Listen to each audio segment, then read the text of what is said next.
Hello everyone, welcome to the subject planet. जैसे कि यहाँ पे हम प्रिपरेशन कर रहे हैं यूजीसी नेट पेपर 2 एजुकेशन की, जिसमें आज के सेशन में हम डील करने वाले हैं यूनिट 8 का बी सेक्शन। ये यूनिट 8 आपका technology in and technology for, ठीक है, ये आपकी यूनिट का नाम है, जहाँ पे बी सेक्शन को आज हम लोग पूरा यहाँ पे डील करेंगे, राइट। एंड इससे पहले हम लोगों ने जो यूनिट 8 का ए सेक्शन थे, जिसके दो पार्ट में मैंने, ठीक है, वो वीडियोस क्या है, दो पार्ट में है आपकी, पार्ट 1 एंड पार्ट 2, तो वो आपकी प्लेलिस्ट में पड़ी हुई है। आज का जो सेशन रहेगा ये पूरा आपका की पॉइंट में रहेगा, ठीक है। ये पूरी चीजें जितनी भी यहाँ पे हैं, सिस्टम अप्रोच क्या क्या है, ठीक है, इंस्ट्रक्शनल डिजाइन में अब डिफरेंट डिफरेंट इंस्ट्रक्शनल डिजाइन के मॉडल्स हैं, ठीक है, गैगनेज का हो गया, 5E कंस्ट्रक्शन हो गया, और कैसे एप्लीकेशन होता है कंप्यूटर का इन एजुकेशन में, ठीक है। तो ये सारी चीजों को मैंने यहाँ पे क्या किया है, कोशिश की है, सबको मैंने यहाँ पे की पॉइंट्स में डाला हुआ है, ठीक है। तो ये सबको यहाँ पे हम डिस्कस करेंगे। एंड उसके अलावा एक यहाँ पे इंफॉर्मेशन है आप लोगों के लिए। देखो, हमारे पास यूनिट बची कौन सी है, ये देखो यूनिट 9 बची है, ठीक है। इसके अलावा हम लोगों ने सारी यूनिट को कवर कर लिया है, ठीक है।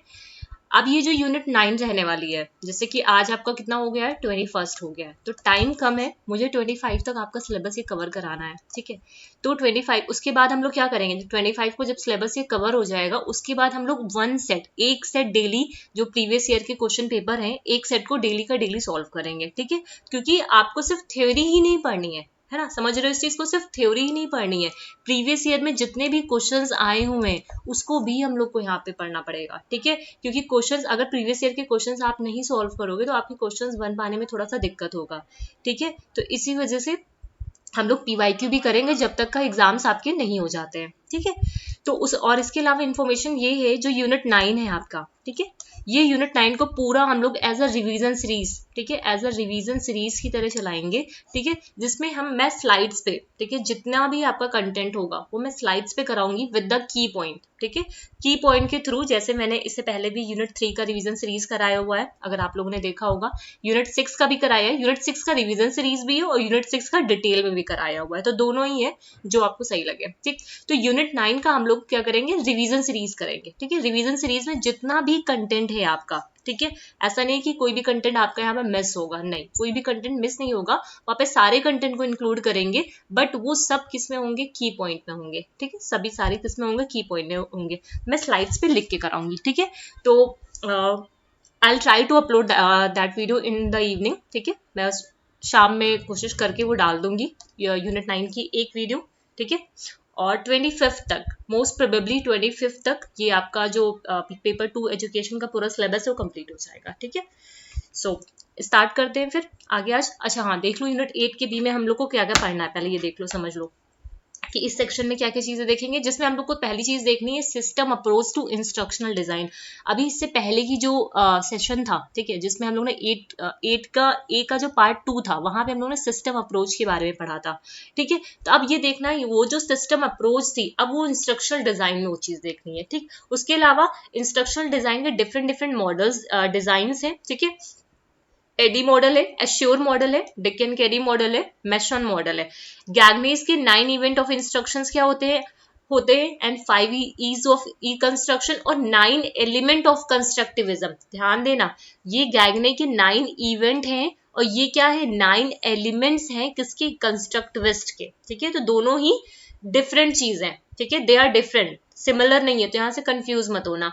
फिर है हमारा कि एप्लीकेशन क्या क्या है कंप्यूटर का एजुकेशन में, जिसमें CAI, CAL, CBT, CML, इन सब के बारे में हम लोग पढ़ेंगे, ठीक है। फिर आपकी जो ऑनलाइन लर्निंग होती है ODL में, ठीक है, ब्लेंडेड लर्निंग हो गई, सिंक्रोनस, असिंक्रोनस, मोबाइल लर्निंग, है ना, ऑफलाइन लर्निंग, ये वाली सारी चीजें हैं, ठीक है। अब सबसे पहले देखो, यहाँ पे हम लोगों ने क्या देखा था कि जब सबसे जो पार्ट 1 था आपका, यूनिट 8 का जो पार्ट 1 था, वहां पे क्या देखा था कि एजुकेशनल जो टेक्नोलॉजी होती है उसको दो तरीके से कैटेगराइज किया गया है, on the basis of the applicability and on the basis of the approach, right. ये मैंने पार्ट 1 में कराया हुआ है आप लोगों को, ठीक है, इसका डिटेल में कराया हुआ है यूनिट 8 के। जिसमें एप्लीकेबिलिटी की अगर हम बात करें, टीचिंग टेक्नोलॉजी, देन आता है इंस्ट्रक्शनल टेक्नोलॉजी, देन आता है बिहेवियर टेक्नोलॉजी। इसको मैंने करा रखा हुआ है, उसको डिटेल में जिसको देखना है वो पार्ट 1 को रेफर करेगा यहाँ पे, ठीक है। अप्रोचेस की अगर बात करें, hardware, software and system software, ठीक है, सिस्टम, ठीक है, तीन चीजें हो गई हैं। अब इधर आ जाओ। अब यहाँ पे सिस्टम अप्रोच, अब ये मैंने थोड़ा सा सिस्टम अप्रोच के बारे में यहाँ पे लिख दिया है जस्ट फॉर द इंट्रोडक्शन, है ना। उसके बाद ये इंस्ट्रक्शनल डिजाइन क्या है, सभी को पता है इंस्ट्रक्शनल डिजाइन क्या होता है, बट मैंने जस्ट फॉर द इंट्रोडक्शन के लिए कि आप कंसेप्ट को समझ पाओ, ठीक है। फिर मेन टॉपिक हमारा जो स्टार्ट होता है वो यहाँ से स्टार्ट होता है, राइट। सिस्टम अप्रोच क्या है, सिस्टम अप्रोच अगर हम देखो किसी सिस्टम की अगर हम बात ही कर रहे हैं, किसी भी सिस्टम की हम बात करें तो पूरे हम सिस्टम की बात करते हैं ना, ऑर्गेनाइजेशन एज अ सिस्टम, और एक जो पूरा ऑर्गेनाइजेशन वो एक सिस्टम की तरह देखा जाता है।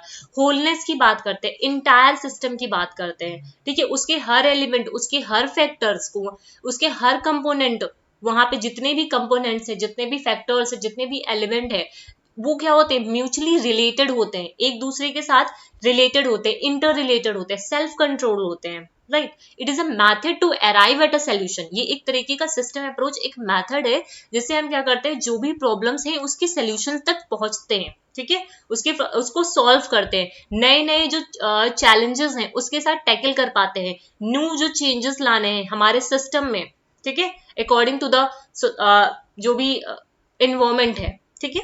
It indicates systematic thinking. ये क्या इंडिकेट करती है, ये एक सिस्टमैटिक थिंकिंग है, स्टेप बाय स्टेप होता है, ऐसा नहीं है कि हम पहले ये स्टेप करेंगे फिर ये स्टेप करेंगे, नहीं, ये एक सिस्टमैटिक ढंग से चलता है, ठीक है। Problem solving and considering many variable of the problem as interacting with others. यहाँ पे बहुत सारे वेरिएबल्स होते हैं, किसी एक प्रॉब्लम को सॉल्व करने के लिए डिफरेंट डिफरेंट वेरिएबल्स को एक साथ कंसिडर करके फिर उस प्रॉब्लम का सोल्यूशन फाइंड किया जाता है। In other word studying the phenomena और प्रोसेस। ये क्या है, एक फिनोमेना है या फिर प्रोसेस बोल सकते हो एज अ होल, ठीक है। यहाँ पे पीसेस में नहीं होता, हम पूरे सिस्टम की बात करते हैं, होल सिस्टम में चाहे उसके जितने भी फैक्टर्स हो, जितने भी ऑर्गन्स हो, जितने भी कंपोनेंट हो, एलिमेंट्स हो, सब कुछ यहाँ पे इन्वॉल्व होता है। It advocates the exercise of reasonable control, ठीक है। यहाँ पे क्या होता है, रीजनेबल कंट्रोल्स होते हैं over the organization, process and product of system, meaning creates a reasonable balancing होती है। जहां पे एक सिस्टम की अगर हम बात करें, वहां पे 3 प्रोसेस बहुत इंपॉर्टेंट होती है, इनपुट, आउटपुट, उसका इनपुट, प्रोसेस एंड आउटपुट, ठीक है। If a system meet the requirement of the system, अगर मान लेते हैं आपका जो सिस्टम है वो सिस्टम का जो ऑब्जेक्टिव है, उसकी जो रिक्वायरमेंट है उसको वो फुलफिल कर लेता है, तो इसका मतलब क्या है, आपका सिस्टम कैसा है, मेंटेन्ड है, ठीक है, बैलेंस्ड है। अगर वो ऐसा नहीं कर पाता है, जैसे होता नहीं है कि दो ऑर्गेनाइजेशन है, ठीक है, सपोज एक ऑर्गेनाइजेशन ए है, एक ऑर्गेनाइजेशन बी है, इसका एक ऑब्जेक्टिव रहा, ठीक है, O1, इसका एक ऑब्जेक्टिव रहा O2, ठीक है। अगर इस सिस्टम ने, ठीक है, इस ऑब्जेक्टिव को क्या कर लिया, अचीव कर लिया, इस ऑब्जेक्टिव को अचीव कर लिया, दैट मीन्स ये सिस्टम कैसा है, मेंटेन्ड है, बैलेंस्ड है, सभी चीजें यहाँ पे सही से चल रही है। बट अगर हम बी केस में बात करते हैं, ठीक है, ऑर्गेनाइजेशन बी ऑर्गेनाइजेशन के लिए बात करते हैं, उसका ऑब्जेक्टिव क्या है, O2 है, तो कुछ रीजंस की वजह से हो सकता हो, कुछ कॉन्फ्लिक्ट्स हो गए हो, या फिर रिसोर्सेज की कमी हो गई हो, कुछ भी मतलब ऑर्गेनाइजेशन के अंदर कुछ ऐसी चीजें हो गई हो जिसकी वजह से ये अपने ऑब्जेक्टिव को अचीव नहीं कर पाया, ठीक है। तो यहाँ पे हमें क्या करना है, इसको मॉडिफाई करने की जरूरत है, इसको क्या करना है, मॉडिफाई करने की जरूरत है, we need to modify this organisation, right. ये चीज समझ में आई। The term system approach refers to the use of system in identification, execution and evaluation of a goal. ये आपका जो टर्म है, आइडेंटिफिकेशन करना, एग्जीक्यूशन करना एंड इवेल्यूशन करना, ये एक तरीके, सबसे पहले आप क्या करोगे, आइडेंटिफाई करोगे, देन आप क्या करोगे, प्रोसेस को एग्जीक्यूट कराओगे, आफ्टर एग्जीक्यूशन वो पूरा प्रोसेस हो रहा है ना, देखो ये क्या, आइडेंटिफिकेशन में क्या है, इनपुट की तरह काम करेगा एक तरीके से ये, फिर एग्जीक्यूशन क्या है, आपका प्रोसेस की तरह काम करेगा, ठीक है, इवैल्यूएशन क्या है, ये आपका आउटपुट की तरह काम करेगा, ठीक है। तो ये चीज यहाँ पे बोल रहा है, क्लियर है, यहाँ तक सारी चीजें। अब 2 डेफिनेशंस है, ठीक है, कॉपी में लिखने की जरूरत नहीं है, कॉपी में आप ये अपना इस स्लाइड का ही लिखो जो मैंने हाईलाइट कर रखा हुआ है। According to 12 year, system approach is a management tool. System एक अप्रोच क्या है, एक मैनेजमेंट टूल्स है that allow individual to examine all the aspect, ठीक है, ये इंडिविजुअल को अलाउ करता है, जो ऑर्गेनाइजेशन है उसके हर एस्पेक्ट को एग्जामिन करना, ठीक है। वो जितने भी एस्पेक्ट है वो क्या है, आपस में इंटर रिलेट करते हैं, एक इफेक्ट मतलब एक का जो इफेक्ट होता है वो दूसरे पे भी पड़ता है, ये वाली चीज है यहाँ पे, ठीक है। According to Casho and Mashon, system approach is one of the technique which aims at finding the most efficient and economical intelligent method. यहाँ पे हम इकोनॉमिकली एंड इफिशिएंट जो मेथड्स होते हैं किसी प्रॉब्लम को सॉल्व करने के लिए, एजुकेशनल प्रॉब्लम मान लेते हैं, यहाँ पे एजुकेशन के कॉन्टेक्स्ट में अगर हम बात कर रहे हैं, उसको सॉल्व करने के लिए इकोनॉमिकली एंड इफिशिएंटली कौन सा इंटेलिजेंट मेथड होगा उस प्रॉब्लम को सॉल्व करने के लिए, वो हम इसको यहाँ पे क्या करते हैं, इस टेक्निक के थ्रू उसको फाइंड आउट करते हैं, राइट। अब आते हैं इंस्ट्रक्शनल डिजाइन पे। Instructional design is somewhat like an engineer, ठीक है। इंस्ट्रक्शनल डिजाइन एक इंजीनियर की जैसे है, जहाँ पे क्या होता है, it is a process by which educational product are design. ये एक ऐसा प्रोसेस है जहाँ पे हम क्या करते हैं, जो हमारे जितने भी प्रोडक्ट होते हैं एजुकेशनल के, उसको हम लोग क्या करते हैं, डिजाइन करते हैं। ये इंपॉर्टेंट टर्म्स है, डिजाइन करते हैं, डेवलप करते हैं, देन उसको क्या करते हैं, डिलीवर करते हैं, ठीक है। अब यहाँ पे ऑनलाइन कोर्सेज भी आ सकते हैं, मैनुअल्स भी आ सकते हैं, ट्यूटोरियल्स भी आ सकते हैं, ये सारी चीजें आ सकती है। और इंस्ट्रक्शनल डिजाइन में क्या होता है, is the analysis of the learning needs and then systematic development of the instruction. यहाँ पे हम क्या करते हैं, एनालाइज करते हैं, ठीक है, एनालाइज करते हैं लर्नर्स की जो नीड है, then according to this need, according to their needs, हम क्या करते हैं, सिस्टमैटिकली इंस्ट्रक्शन उनके लिए डेवलप कराते हैं। समझ रहे हो इस चीज को। इंस्ट्रक्शनल डिजाइन में क्या होता है, जो भी एजुकेशनल जो भी प्रोडक्ट होते हैं उनको डिजाइन किया जाता है, डेवलप किया जाता है एंड डिलीवर किया जाता है। और ये इंस्ट्रक्शनल जो डिजाइन होता है वहां वो कैसे डिजाइन किया जाता है, एनालाइज लर्नर्स की नीड के अकॉर्डिंग, ठीक है। इंस्ट्रक्शनल डिजाइन जो होते हैं, जो प्रोडक्ट को डेवलप करते हैं, एजुकेशनल प्रोडक्ट को, वो कैसे डेवलप करते हैं, लर्नर्स की नीड को ध्यान में रख करके सिस्टमेटिकली डेवलप करते हैं instructions. Instruction technology is often use by the instructional designers. ये आपकी जो भी इंस्ट्रक्शन टेक्नोलॉजीज होती हैं वो सब आपके टीचर्स यूज करते हैं, जो भी इंस्ट्रक्टर्स होते हैं वो यूज करते हैं, या फिर जो डिजाइनर्स होते हैं वो यूज करते हैं, ठीक। The term instructional design refers to the systematic and reflective process. ये जो इंस्ट्रक्शनल डिजाइन एक टर्म है, इसका मतलब ही क्या है, सिस्टमैटिक रिफ्लेक्टिव प्रोसेस है, ठीक है, of translating principle of learning and instruction into the plans for instructional material, activities, information resources and evaluation, ठीक है। इंपॉर्टेंट है ये चीज याद रखना। Thus, it is the entire process of analysis of educational needs and goals to meet those objectives। यहाँ पे पूरा हम क्या करते हैं, जो भी educational needs है उसके जो goals है उसको identify करते हैं, ठीक है। फिर according to that हम क्या करते हैं, instructions उसके लिए design कराते हैं। It includes development of a delivery system, instructional materials आते हैं और activities आती है, ठीक है। यहाँ पे क्या आता है, development आता है delivery system का, instructional materials आते हैं और जो activities होती हैं वो learning की जो जरूरतें हैं, learning नीड्स है ओके अकॉर्डिंग, ठीक है। तो इधर आ जाओ यहाँ पे, एक मिनट, एक जस्ट अ सेकंड, मैंने स्लाइड यहाँ पे की पॉइंट के तौर पे डाली थी, वो है नहीं क्या, गिव मी अ सेकंड। हाँ ये तो है, इधर डाल दिया मैंने। ये जो इंस्ट्रक्शन सिस्टम है, ठीक है, जब इंस्ट्रक्शन सिस्टम को डिजाइन करते हैं तो वो दो मेजर एस्पेक्ट पे काम करता है। पहला एस्पेक्ट क्या है आपका, the condition under which the instruction will face, ठीक है, वो कंडीशन, वो सिचुएशन जहाँ पे वो इंस्ट्रक्शन को दिया जा रहा है और उसके जो डिजायर आउटकम्स हैं उस इंस्ट्रक्शन के, ठीक है। तो ये दो मेजर एस्पेक्ट है जिसपे ये इंस्ट्रक्शन जो सिस्टम है डिजाइन किया जाता है, ठीक है। अब आता है नेक्स्ट टॉपिक आपका सिस्टम अप्रोच जो है इंस्ट्रक्शनल डिजाइन में।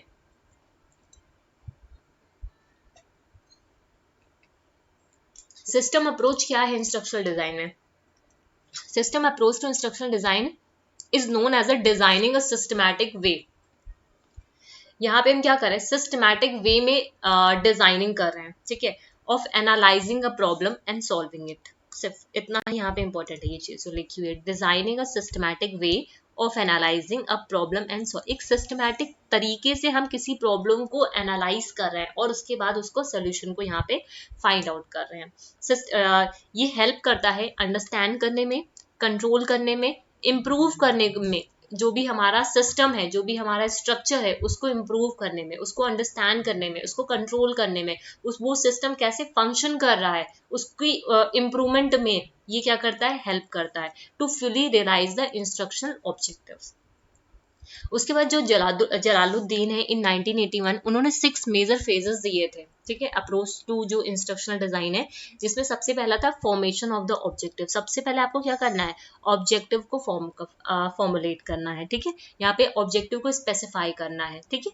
देन आता है आपका pre assessment of the student entering behaviour. अब यहाँ पे इनिशियली जो उनका मतलब प्री असेसमेंट मतलब जब वो एंटर कर रहे हो, ठीक है, प्री जो एंटरिंग बिहेवियर होता है वो इनिशियली किया जाता है, सबसे पहले किया जाता है। It include the assessment of student initial performance, मतलब उसकी इनिशियल परफॉर्मेंस, अभी की परफॉर्मेंस क्या है, ठीक है। कुछ क्राइटेरिया को सेट करके हम उसका प्री असेसमेंट करते हैं। एक होता है प्री असेसमेंट, एक होता है पोस्ट असेसमेंट।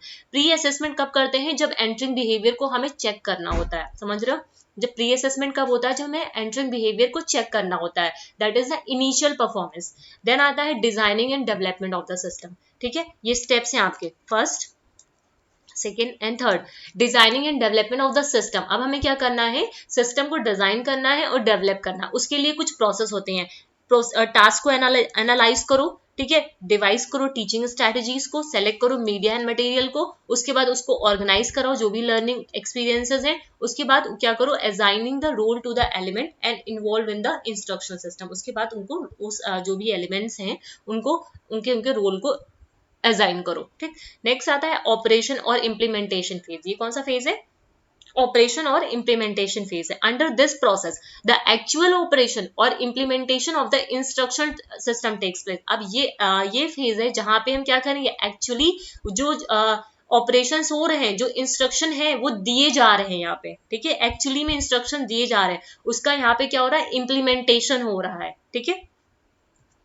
देन लास्ट आता है आपका evaluation of the outcomes. Evaluation of the outcomes मतलब जो भी उनकी अचीवमेंट होगी उसको इवैल्यूएट करना। अब इवैल्यूएट किसके बेसिस पे करोगे, उनका पोस्ट टेस्ट लोगे, ठीक है, उनका क्या करोगे, पोस्ट टेस्ट लोगे, उसके उनके पोस्ट टेस्ट को चेक स्कोर को चेक करोगे, ठीक है। प्री टेस्ट कब लेते हैं, जब वो उनका एंटरिंग बिहेवियर चेक करना होता है। पोस्ट टेस्ट कब लेते हैं, जब तुम्हें जब आपको एंड ऑफ द प्रोग्राम का जो रिजल्ट होता है, end of the result of the program, ठीक है, वो चेक करना होता है। तो हम क्या करते हैं, यहाँ पे पोस्ट टेस्ट लेते हैं। अब क्या करेंगे, जब हमने पोस्ट टेस्ट लिया, हमें पता चल गया इनिशियली में उसकी परफॉर्मेंस कैसी थी, end end of the program उसकी परफॉर्मेंस कैसी है। फिर हम यहाँ पे क्या करेंगे, इंप्रूवमेंट करेंगे अपने सिस्टम में, ठीक है। अगर यहाँ पे जरूरत है, हमें जैसा फीडबैक मिलेगा, ठीक है, अकॉर्डिंग टू दैट हम यहाँ पे क्या करेंगे, वहां पे इंप्रूवमेंट लेके आएंगे, ठीक है। तो ये पूरा प्रोसेस था आपका 6 फेजेस का, ठीक है। 6 फेजेस में इसको डिवाइड किया गया है सिस्टम अप्रोच को टू इंस्ट्रक्शनल डिजाइन को। सिस्टम अप्रोच क्या है, it is a systematic way of analysing a problem and solving it, ठीक है। सिस्टमैटिकली आप किसी चीज को, किसी प्रॉब्लम को सोचते हो यहाँ पे, ठीक है, और उसको थिंक करने के बाद, एनालाइज करने के बाद उसके प्रॉब्लम्स और उसके सोल्यूशन को फाइंड आउट करते हो। यहाँ पे आप अपने सिस्टम को अंडरस्टैंड करते हो, कंट्रोल करते हो, कैसे वो फंक्शन कर रहा है, कैसे उसमें इंप्रूवमेंट ला सकते हो, ठीक है, ये वाली सारी चीजें आती है। क्लियर है। इंस्ट्रक्शनल डिजाइन बेसिकली 2 ही मेजर एस्पेक्ट पे काम करता है, उसका कहाँ पे वो किस कंडीशन में इंस्ट्रक्शन वो दिए जा रहे हैं, है ना, दूसरी उसकी जो आउटकम्स है, ठीक है। अब ये जो इसके कैरेक्टरिस्टिक्स है, ठीक है, ये इंस्ट्रक्शनल जो डिजाइन मॉडल है, ये इसके क्या है, कैरेक्टरिस्टिक्स है। ये हेडिंग में ऐसे डाल लेना। ये कैसा होता है, स्टूडेंट सेंटर्ड होता है, गोल ओरिएंटेड प्रोसेस होता है, क्रिएटिव प्रोसेस होता है, ठीक है। मैंने पूरा इसको बहुत प्रिसाइज वे में, मतलब आप अगर देखोगे आगे का कंटेंट, तो मैंने बहुत प्रिसाइज वे में आपका ये कंटेंट प्रिपेयर किया है। Let me just show you, बहुत प्रिसाइज वे में, कि बहुत आप लोगों को डीप में जाके उस तरह ना पढ़ना पड़े, पूरा रोड लर्निंग ना करनी पड़े, ऐसे मैंने यहाँ पे प्रिपेयर किए हैं कंटेंट को, ठीक है। ये कैसा है, स्टूडेंट सेंटर, और कॉपी में आपको नोट्स भी ऐसे ही बनाने हैं, बहुत ज्यादा लिखने की जरूरत नहीं है इस यूनिट में। लिखने वाली जो यूनिट थी वो आपकी यूनिट 1 थी, बहुत सारा उसमें लिखा हुआ है। स्टूडेंट सेंटर्ड है, गोल ओरिएंटेड है, क्रिएटिव प्रोसेस है, मीनिंगफुल एक्सपीरियंसेस होते हैं यहाँ पे, ठीक है। यहाँ पे जो भी आउटकम्स होते हैं वो मेजरेबल होते हैं, रिलायबल होते हैं एंड वैलिड होते हैं, ठीक है। इंपीरिकल होता है, इटरेटिव होता है, ये सब की पॉइंट्स हैं, आपके ध्यान रखना। ये जितने भी लिखे हुए सब की पॉइंट्स हैं। ऐसे ही क्वेश्चन आपको पता है एग्जाम में क्या करना होता है, जब क्वेश्चंस वगैरह आते हैं ना, तो टाइम की भी कमी होती है वहां पे, ठीक है, तो इसीलिए हम लोग को प्रैक्टिस करनी पड़ती है। तो वहां पे हमें क्या करना होता है, हर क्वेश्चन में पहले की पॉइंट को ढूंढो, ठीक है, क्वेश्चन को पढ़ो, उसके बाद उसमें की पॉइंट ढूंढो, ठीक है। तो की पॉइंट कैसे ढूंढोगे, जब आप इसको पढ़ोगे, इसके जो सेंटेंस लिखे हुए हैं, ठीक है, उसको देखोगे, इंपीरिकल है, इटरेटिव है, मीनिंगफुल एक्सपीरियंसेस है, क्रिएटिव प्रोसेस है, गोल ओरिएंटेड है, स्टूडेंट सेंटर्ड है, सेल्फ करेक्टिंग प्रोसेस है ये, ठीक है। यहाँ पे क्या कर सकते हैं, सेल्फ करेक्ट भी कर सकते हैं, है ना। टिपिकली ये क्या है, एक टीम एफर्ट है, ठीक है, टिपिकली ये क्या है, एक टीम एफर्ट है। अब आते हैं इनके मॉडल्स में। अब यहाँ से आपके सारे मॉडल्स, यहाँ पे ये आपका जो इंस्ट्रक्शनल डिजाइन था और सिस्टम अप्रोच था, वो कंसेप्ट यहाँ पे कंप्लीट हो गया। अब हम आते हैं जो इंस्ट्रक्शनल डिजाइन के अंदर जितने भी मॉडल्स आते हैं, एडी मॉडल, ठीक है। अब एडी जो मॉडल है, ठीक है, यहाँ पे एडी मॉडल का आपको जो क्या बोलते हैं उसको, इसका जो फुल फॉर्म है, ठीक है, वो आपको याद रखना है। एडी में ए स्टैंड्स फॉर एनालाइज, ठीक है, ए किसके लिए स्टैंड करता है आपका, ए स्टैंड्स फॉर एनालाइज, ठीक है। D for design, D for development, I for implement and E for evaluation, ठीक है। अब इसके अंदर क्या क्या चीजें हो सकती हैं वो देख लो पहले। ये समझो एडी क्या है, एक इंस्ट्रक्शनल सिस्टम है, डिजाइन फ्रेमवर्क है, जहां पे instructional designers and training developers use to develop courses. ध्यान दो इस चीज को, अभी आगे और मॉडल पढ़ोगे तो इसलिए आपको डिफरेंस भी पता होना चाहिए। यहाँ पे many instructional designers and training developers use to develop courses. ये एडी का यूज, ये क्या है, एक फ्रेमवर्क है जिसको जो इंस्ट्रक्शनल डिजाइनर्स होते हैं या फिर जो ट्रेनिंग डेवलपर्स होते हैं अपने कोर्स को डेवलप कराने के लिए इसको यूज करते हैं। ये रिप्रेजेंट करता है गाइडलाइन, ठीक है, ये रिप्रेजेंट करता है एक guideline for building effective training and performance support tool, ठीक है। ये एक तरीके से गाइडलाइन को रिप्रेजेंट करता है जिसके थ्रू हम इफेक्टिव अपना जो परफॉर्मेंस सपोर्ट टूल है, ठीक है, उसको प्रिपेयर कर पाए, जिसमें 5 वेज होते हैं, एनालाइज करो, डिजाइन करो, डेवलप करो, इंप्लीमेंट करो और इवेल्युएट करो। ये प्रोवाइड करता है systematic and cost effective manner में, ठीक है। जो भी कोर्स आप इसके थ्रू डेवलप करोगे वो कैसा होगा, सिस्टमैटिकली डिजाइन होगा और कॉस्ट इफेक्टिव होगा, राइट।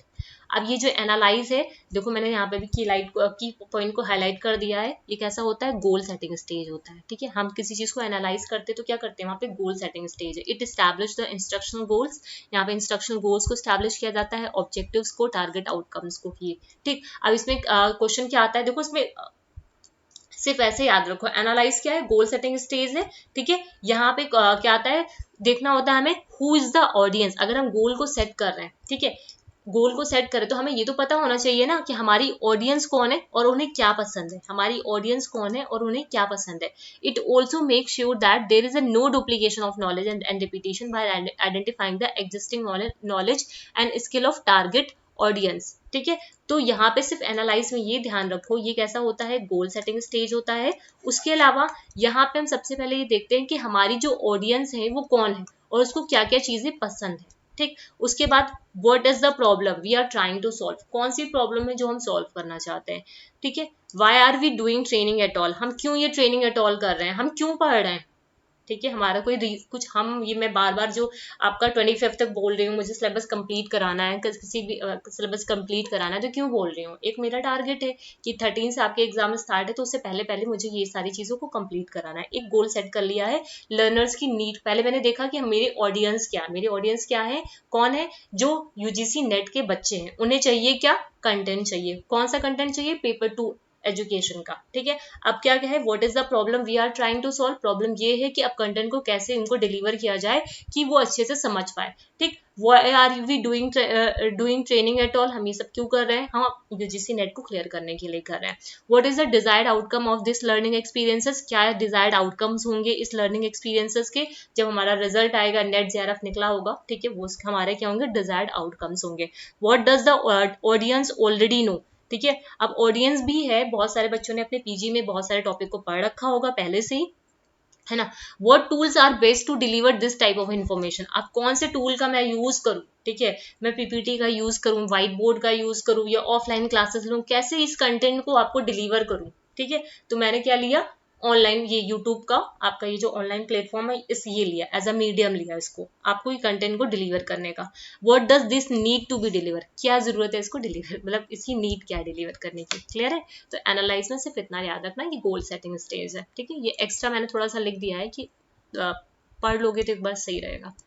फिर आता है डिजाइनिंग फेज। डिजाइनिंग फेज में क्या होता है, यहाँ पे फोकस किस पे होता है, लर्निंग ऑब्जेक्टिव्स पे होता है। ठीक है, हम डिजाइनिंग कैसे करेंगे, जो हमारा मैं कंटेंट को जब डिजाइन करती हूँ तो मेरा फोकस किस पे होता है, मेरा ऑब्जेक्टिव क्या है, यूनिट 8 कवर कराना, तो मैं यूनिट 8 की तो कंटेंट डालूंगी, यूनिट 9 की तो नहीं डाल लूंगी यहाँ पे, है ना। जिसमें डिलीवरी मेथड्स आते हैं, ड्यूरेशन आते हैं, कंटेंट के एलिमेंट्स आते हैं, असेसमेंट टाइप और टूल आता है, एक्सरसाइज एंड एक्टिविटीज आती है, मीडिया एंड विजुअल्स आते हैं। फिर आता है आपका डेवलप। अब हमें क्या करना है, कंटेंट को डेवलप करना है। ठीक है, using the plans and guidelines from the design phases. अब डिजाइन फेजेस में जो भी गाइडलाइंस थे, जो भी स्टेप्स थे, उसको ध्यान में रख करके हम क्या करेंगे, अपने कंटेंट को यहाँ पे डेवलप कराएंगे। इम्प्लीमेंट, अब हम ये क्या है यहाँ पे, reflect the continuous modification of the program to make sure efficiency and positive result are obtain. अब हमें क्या, इम्प्लीमेंटेशन स्टेज है। अब यहाँ पे हम क्या करेंगे, जो भी कंटेंट को हमने डेवलप किया है उसको इम्प्लीमेंट कराएंगे। ठीक है, और कंटिन्यूअसली उसको मॉडिफाई करते रहेंगे उस प्रोग्राम को, सो दैट द हमको मैक्सिमम पॉजिटिव रिजल्ट्स मिले। ठीक है, मैक्सिमम पॉजिटिव रिजल्ट्स हमें यहाँ पे मिले। ठीक, फिर आता है इवैल्यूएशन। इवैल्यूएशन आपका दो फेजेस में होता है, एक होता है फॉर्मेटिव, एक होता है समेटिव। अगर फॉर्मेटिव की बात करते हैं, जो इनिशियल इवैल्यूएशन होता है, ठीक है, जो सॉरी एक होता है इनिशियल इवैल्यूएशन, ठीक है, एक होता है आपका, देखो यहाँ पे सिर्फ ये ध्यान रखना है, दो इवैल्यूएशन होते हैं। इवैल्यूएशन भी डिफरेंट डिफरेंट तरीके के होते हैं, ये मैंने आपको यूनिट 7 में पढ़ाया हुआ है। ठीक है, लेकिन एक होता है फॉर्मेटिव, एक होता है समेटिव। ठीक है, फॉर्मेटिव कब होता है, जब ड्यूरिंग द क्लास के टाइम दौरान जब आप कर रहे होते हो, और समेटिव कब होता है, जब एंड ऑफ द प्रोग्राम। ठीक है, क्लास सेमेस्टर के जो एग्जाम्स होते हैं आपके, ठीक है, फाइनल एग्जाम्स होते हैं, वो क्या होते हैं, समेटिव होते हैं। लेकिन उससे पहले, क्लास में आने से पहले जो टेस्ट किया जाता है, ठीक है, वो इनिशियल इवैल्यूएशन टेस्ट, ये क्या होती है, एक डेवलपमेंट स्टेज होती है। ये कब होती है, जब डेवलपमेंट स्टेज के दौरान ये टेस्ट होता है। कभी होता है ये, डेवलपमेंट स्टेज के दौरान होता है। उसके बाद फॉर्मेटिव फेज आ जाता है, जहां पे students are conducting the studies. ठीक है, स्टूडेंट्स स्टडीज को कंडक्ट करा रहे हैं। समेटिव पोर्शन कब आता है, occurs at end the programs. ठीक है, at the end of the programs, right. क्या क्या स्ट्रेंथ है, फ्लेक्सिबिलिटी, इजिली मॉडिफिएबल होता है। ठीक है, दो इसकी स्ट्रेंथ और वीकनेस इंपॉर्टेंट है यहाँ पे। फ्लेक्सिबिलिटी क्या है, the flexibility of the model is appealing to the instructional designers because different steps in the process can be performed and planned at their creations.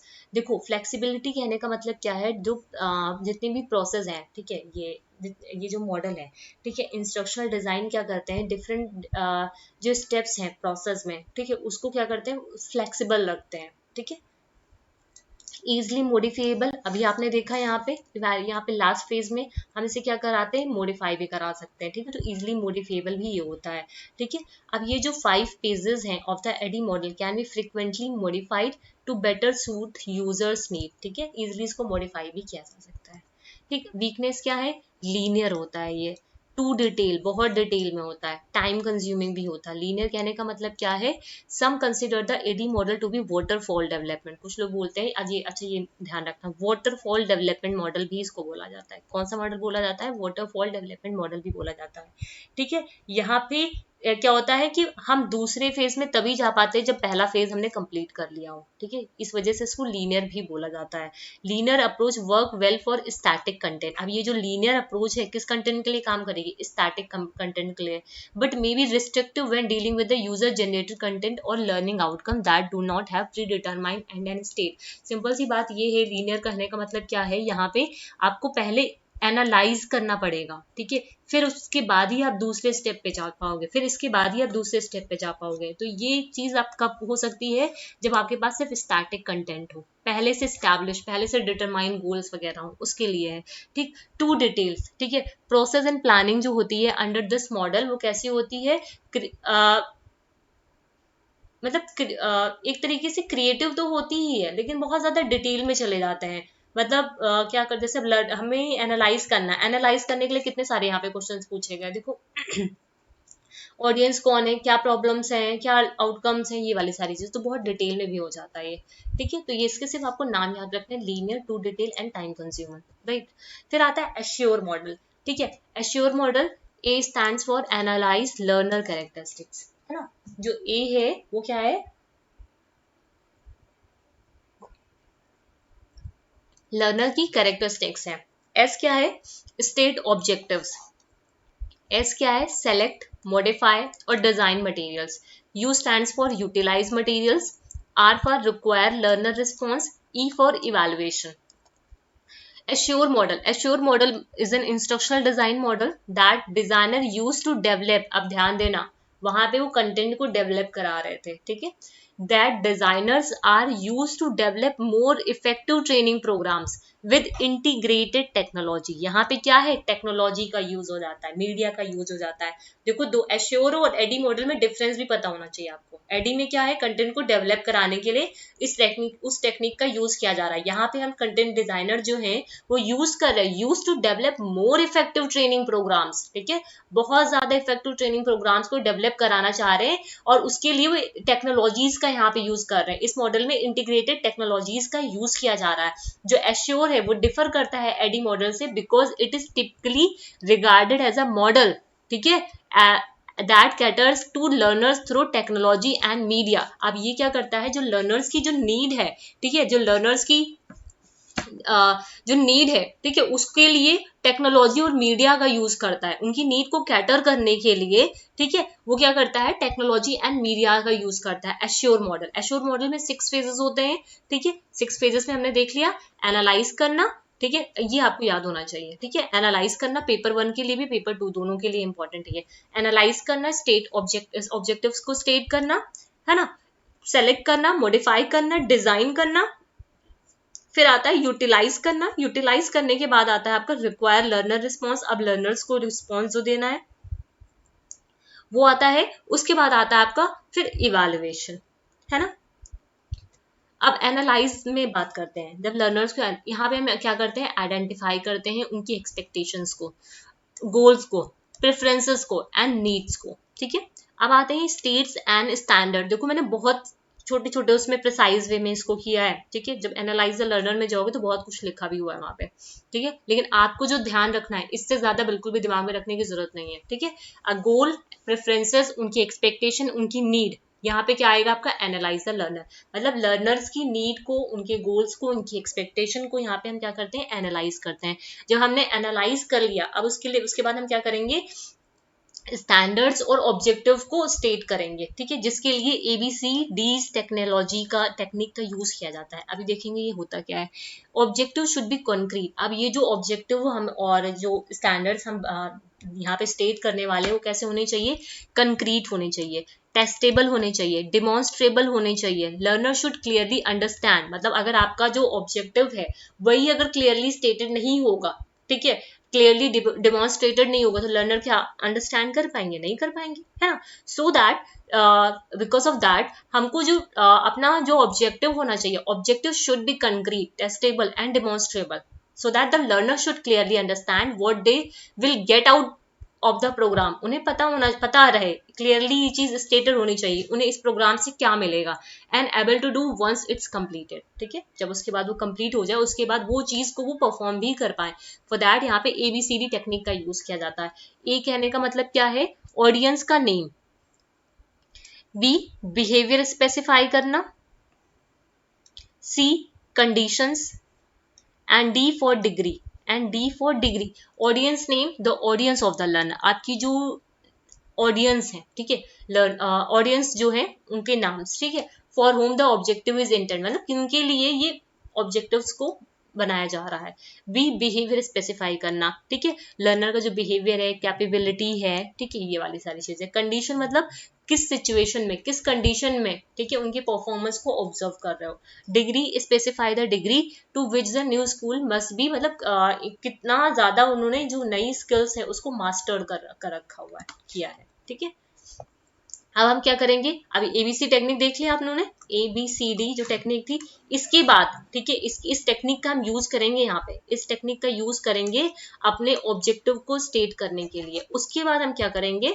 फिर सेलेक्ट करेंगे मेथड्स ऑन मीडिया को, ठीक है. यहाँ पे हम क्या करेंगे? डिसाइड करेंगे विच media and technology will be based on the content. कौन सी मीडिया, कौन सी टेक्नोलॉजी को यहाँ पे हमें अपने कंटेंट के अकॉर्डिंग यहाँ पे रखना है, राइट. अब उसके लिए एक सेकेंड, नहीं नहीं, ठीक है।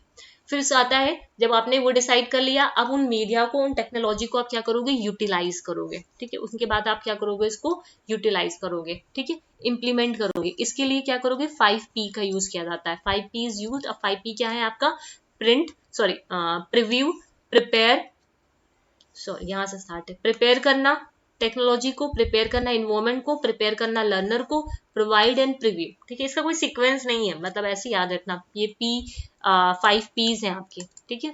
जो जब भी टेक्नोलॉजी का यूज किया जाता है, यूटिलाइजेशन किया जाता है टेक्नोलॉजी का, मीडिया का, तो यहाँ पे ये 5 P's का यूज किया जाता है, ठीक है।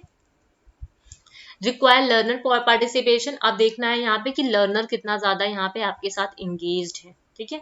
इवेलुएट करना एंड रिवाइज करना। इवेलुएट करना, इम्पैक्ट, क्या इवेलुएट करोगे, impact of your training programs, ठीक है, by examining the learning strategies as well as the technology media material use throughout the programs, right. ये सारी चीजें हैं। तो एनालाइज, जब लर्नर्स को एनालाइज द लर्नर कैरेक्टरिस्टिक्स, यहाँ पे क्या आ जाएगा, आप लर्नर की जो नीड्स हैं उसके अकॉर्डिंग आप क्या करोगे, उनको एनालाइज करोगे। स्टेट ऑब्जेक्टिव, ऑब्जेक्टिव कैसे होने चाहिए, क्लियर होने चाहिए, क्लियरली स्टेटेड होनी चाहिए, ठीक है, सो दैट द लर्नर को ये पता हो कि वो क्या पढ़ना चाह रहे हैं, यहाँ पे क्या पढ़ रहे हैं और इससे क्या उनको फायदा मिलेगा, ठीक है। इसमें हम ABCD टेक्निक का यूज करते हैं, ठीक। उसके बाद आता है सेलेक्ट करना, मॉडिफाई करना मटेरियल को, डिजाइन को, ठीक। उसके बाद यूटिलाइज करना उन मटेरियल्स को जिसमें 5P's का यूज किया जाता है। अब लर्नर की यहाँ पे एंगेजमेंट देखी जाएगी, कितना ज्यादा वो एंगेज है, उसके बाद इवेलुएट करेंगे उसकी परफॉर्मेंस को, ठीक है। ये वाली सारी चीजें हो गई, ठीक। नेक्स्ट आ जाओ, अब इनकी स्ट्रेंथ क्या है, listens to the learner, learner को सुनता है, फोकस्ड होता है किस पे, एकेडमिक सेटिंग्स पे, उससे बाहर की नहीं, तो ये क्या है, इसकी वीकनेस है। यूटिलाइज करता है टेक्नोलॉजी को, इसका नैरो स्कोप होता है, कैसा स्कोप होता है, नैरो स्कोप होता है, मतलब सिर्फ एकेडमिक सेटिंग्स तक ही है, उससे बाहर नहीं जाता है, ठीक है। तो इसी वजह से ये कैसा होता है, नैरो स्कोप होता है इसका, ठीक है। फिर आता है provide guidance for writing objective, ठीक है, गाइडेंस देता है ऑब्जेक्टिव्स को राइट करने के लिए, और कैसा होता है, टाइम कंज्यूम होता है, सिर्फ यहाँ पे नेम याद रखो, ठीक है। अब आ जाते हैं डिक एंड कैरी मॉडल पे। कौन सा model, Dick and, next model है ये, ठीक है, डिक एंड कैरी मॉडल। इन्होंने 9 स्टेप्स में दिए थे अपने मॉडल, ठीक है, ये पूरा इनका स्टेप है, ये भी है और इसके बाद एक ये भी है, ठीक है, वही है, मतलब वही चीज लिखी हुई है, ठीक है, वही फिगर है। DC model address instruction as an entire system, ठीक है, एड्रेस करता है इंस्ट्रक्शन इंटायर सिस्टम के लिए। फोकस किस पे करता है, इंटर रिलेशन शिप जो होता है between the context, content, learning and instruction, ठीक है। ये क्या है, DC take and carry model क्या है, एड्रेस करता है इंस्ट्रक्शन को एज एन इंटायर सिस्टम, पूरे सिस्टम में, जिसपे फोकस किस पे होता है, जो कॉन्टेक्स्ट है, कंटेंट है, लर्निंग है, इंस्ट्रक्शंस है, उनके बीच में क्या इंटर रिलेशनशिप है। Most steps in the model are based on the previous step, ये इंपॉर्टेंट है, ध्यान रखना, पूछा गया था एक ही बार को कि कौन किस मॉडल में जो स्टेप्स होते हैं वो प्रीवियस स्टेप से बेस्ड होते हैं, ठीक है, जितने भी स्टेप्स होते हैं प्रीवियस स्टेप पे बेस्ड होते हैं, ठीक है, which make it difficult to complete the process in a non linear fashion, ठीक है, ये कैसा होता है, नॉन लीनियर होता है। DC मॉडल ने यूज किया था गैगने का जो कैटेगरीज थी लर्निंग आउटकम्स की, उसको यहाँ पे यूज किया था। आगे हम लोग देखेंगे कंडीशंस ऑफ लर्निंग्स को यूज किया था, जो 9 इवेंट थे इंस्ट्रक्शंस के, ठीक है, उसका यहाँ पे यूज किया गया था इस फ्रेमवर्क को डिजाइन करने में। ये मॉडल आपके 6 फेजेस में डिवाइड है, ठीक है, ये जो मॉडल है आपका वो कितने फेजेस में डिवाइड है, 6 फेजेस में, design, analyse, development, formative, revision and summative assessment, ऐसे करके। इधर आओ,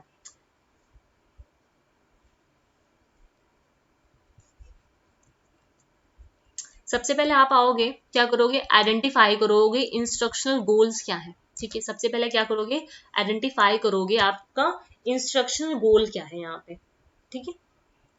इंस्ट्रक्शनल गोल्स में क्या डिफाइन करोगे कि ऑर्गेनाइजेशन जो है, ठीक है, मतलब उनका जो गोल है वो क्या है, ठीक है। व्हाट लर्नर्स, यहाँ पे देखोगे what learners will be able to do और how they will behave after your initiative has delivered and focus on real world and behaviours, simple सी बात यहाँ पे ये समझो, यहाँ पे जो भी आपके इंस्ट्रक्शनल गोल्स हैं, जो भी आपके लक्ष्य हैं, उसको आप क्या करोगे, यहाँ पे आइडेंटिफाई करोगे। पहला पॉइंट ये समझो यहाँ पे, ठीक है। आपने आइडेंटिफाई कर लिया आपके इंस्ट्रक्शनल गोल्स कैसे हैं, ठीक, ये सारी चीजें। उसके बाद क्या करोगे, कंडक्ट कराओगे। अब ये जो भी इंस्ट्रक्शनल गोल्स हैं आपके, ठीक है, उसको यहाँ पे क्या करोगे, आप कंडक्ट कराओगे, है ना।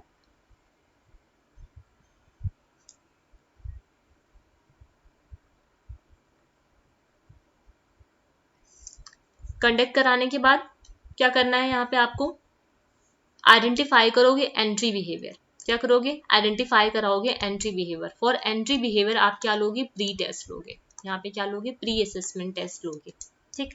इसके बाद आप क्या करोगे, राइट द परफॉर्मेंस ऑब्जेक्टिव। आपने उनका टेस्ट ले लिया, उसके बाद उनका परफॉर्मेंस का आपने ऑब्जेक्टिव लिखा। According to their performance objectives आप क्या करोगे, डेवलप करोगे क्राइटेरियन रेफरेंस टेस्ट। दो तरीके के टेस्ट होते हैं, एक होते हैं क्राइटेरियन रेफरेंस टेस्ट, एक होते हैं नॉन रेफरेंस टेस्ट, ठीक है। एक होता है क्राइटेरियन रेफरेंस, कई बार क्वेश्चन पूछे गए, बहुत बार, आपका पेपर 1 के लिए बहुत इंपॉर्टेंट है, पेपर 1 एंड पेपर 2 दोनों के लिए कह सकते हो, ठीक है। Criterion reference test and non reference test, ठीक है, दो तरीके के टेस्ट होते हैं। तो आपने जब परफॉर्मेंस ऑब्जेक्टिव को लिख लिया, उसके बाद क्या करोगे, क्राइटेरियन रेफरेंस टेस्ट को यहाँ पे आप लोग डेवलप करोगे। अब बात आती है कि कुछ लर्नर्स को पता होगा, जिन्होंने पहले की वीडियोस को देखा होगा, जो मैंने बहुत पहले पढ़ाई हुई है, क्राइटेरियन रेफरेंस टेस्ट और नॉन जो रेफरेंस टेस्ट होते हैं, ठीक है, दो टेस्ट होते हैं आपके, क्राइटेरियन एंड नॉन क्राइटेरियन, ठीक। ये दोनों टेस्ट में हमें डेवलप क्या कराना है, क्राइटेरियन डिफरेंस टेस्ट, ठीक है, क्राइटेरियन डिफरेंस टेस्ट को यहाँ पे डेवलप कराना है।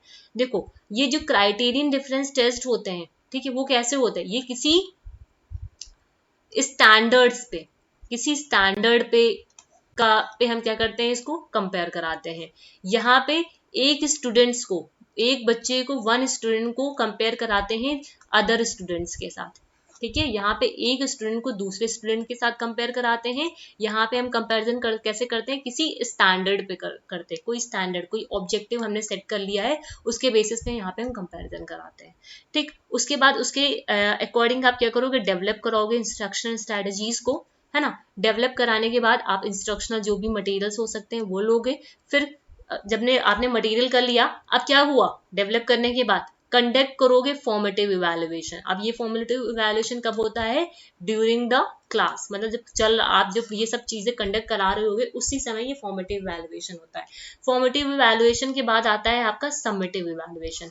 क्या आता है आपका, समेटिव इवैल्यूएशन। तो ये पूरा क्या था आपका, ये जो पूरा था, ये भी क्या है आपका, वो डिक एंड कैरी का मॉडल है। ये भी क्या है, डिक एंड कैरी का ही पूरा मॉडल है। वही चीज है, आइडेंटिफाई किया आपने इंस्ट्रक्शनल गोल्स को, फिर उसका आइडेंटिफाई करने के बाद क्या किया, कंडक्ट किया आपने इंस्ट्रक्शन को, उसके बाद आइडेंटिफाई किया एंट्री बिहेवियर को, परफॉर्मेंस को लिखा, डेवलप किया क्राइटेरियन डिफरेंस टेस्ट, ये आपको जो सीक्वेंस है याद होनी चाहिए, इंस्ट्रक्शनल स्ट्रेटजीज को, इंस्ट्रक्शनल मटेरियल को यहाँ पे किया, ठीक। उसके बाद क्या आता है आपका, डेवलप करना फॉर्मेटिव को, फॉर्मेटिव करने के बाद क्या करोगे, समेटिव, और उसके बाद फिर से रिवाइज करोगे इंस्ट्रक्शन को, लास्ट में फिर से इसको रिवाइज करना होता है पूरा, ठीक है। तो ये है पूरा, याद रहेगा। तो इसको पूरा लिखने की जरूरत नहीं है, इसके स्टेप्स को याद रखो, सिर्फ इसके स्टेप्स को याद रखो, हो जाएगा, ठीक है। क्लियर है यहाँ तक बातें, उम्मीद करती हूँ यहाँ तक कोई दिक्कत नहीं रही होगी, ठीक है। ये रिविजन्स हो जाते हैं। अच्छा एक चीज यहाँ पे ये देख लो,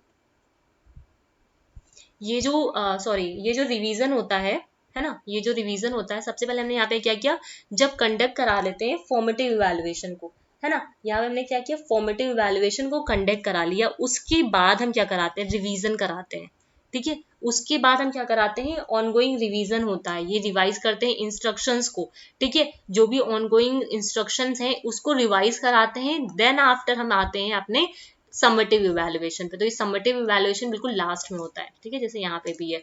ये जो समेटिव इवैल्यूएशन है ये बाद में होता है, इससे पहले का स्टेप क्या है आपका, ऑनगोइंग जो रिवीजन होता है, ठीक है, ऑनगोइंग जो रिवीजन होता है, ठीक है।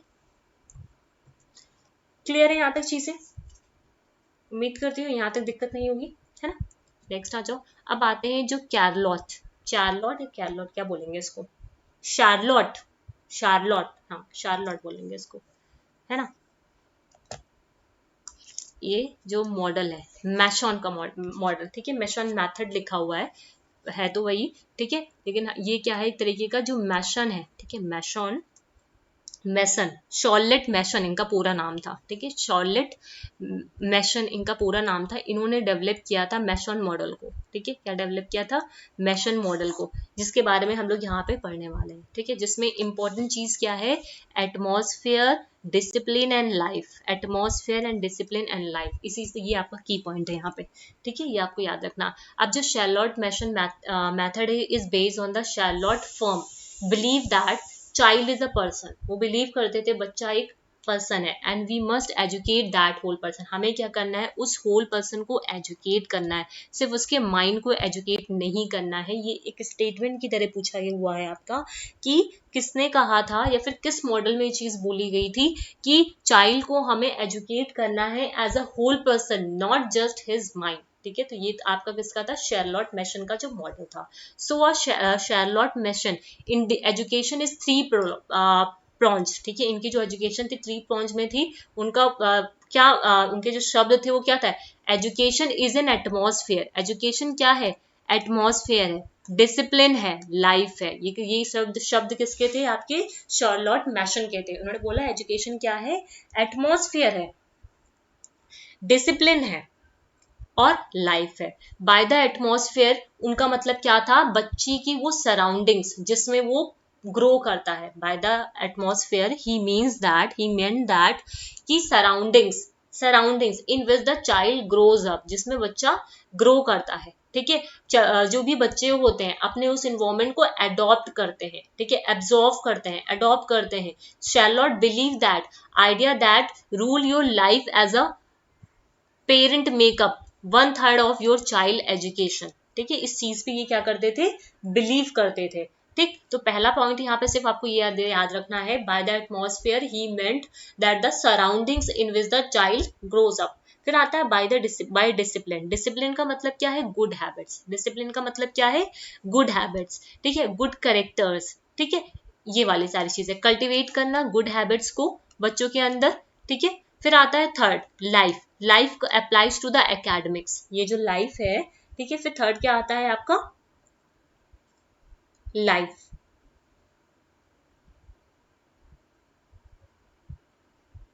लाइफ जो है वो कहाँ है, applies to the academics. Shall not believe that we should give children living thoughts and ideas, ठीक है, शैलॉट का मानना था बच्चों को हमें क्या देने हैं, लिविंग थॉट्स देने हैं और आइडियाज देने हैं, ना कि जस्ट अ ड्राई फैक्ट। ये भी स्टेटमेंट आपका पूछा गया है कि किस मॉडल में या फिर किसने इस चीज को बोला था कि जो आइडियाज होनी चाहिए, जो थॉट्स होनी चाहिए वो लिविंग होनी चाहिए, not just a dry fact, सिर्फ ड्राई फैक्ट नहीं होनी चाहिए, ठीक है। तो ये शार्लॉट का जो मैशन मॉडल है वहां पे बोला गया था। तो इसके की पॉइंट क्या हो गए, N atmosphere, discipline and life. Atmosphere कहने का मतलब आपका सराउंडिंग, डिसिप्लिन कहने का मतलब क्या, गुड हैबिट, ठीक है, गुड वैल्यूज, और लाइफ का कहने का मतलब क्या है, living thought and ideas, not just a dry fact, ठीक, सही है, याद हो जाए।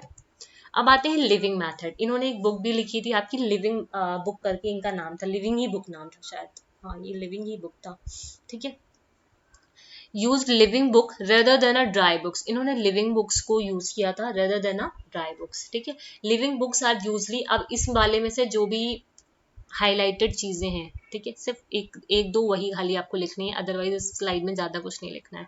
Living books are usually written in a narrative. अब ये जो लिविंग बुक्स होती थी, जो किसने लिखी थी, शेरॉट, इन्होंने, मैशन ने लिखी थी, वो कैसी होती थी, यूजली नैरेटिव में लिखी होती थी, स्टोरीज में लिखी होती थी, ठीक है। A living books make the subject come allow, living book क्या था, जिसमें सब्जेक्ट को में बोली उस बुक को जी लेता था एक तरीके से, ठीक है, जो बुक में लिखा हुआ है। And the student were required to tell back, अब उसके बाद स्टूडेंट को क्या करना होता है, उसको नरेट करके अपने ओन वर्ड्स में बताना होता था यहाँ पे, ठीक है, ये वाली सारी चीजें यहाँ पे होती थी, ठीक।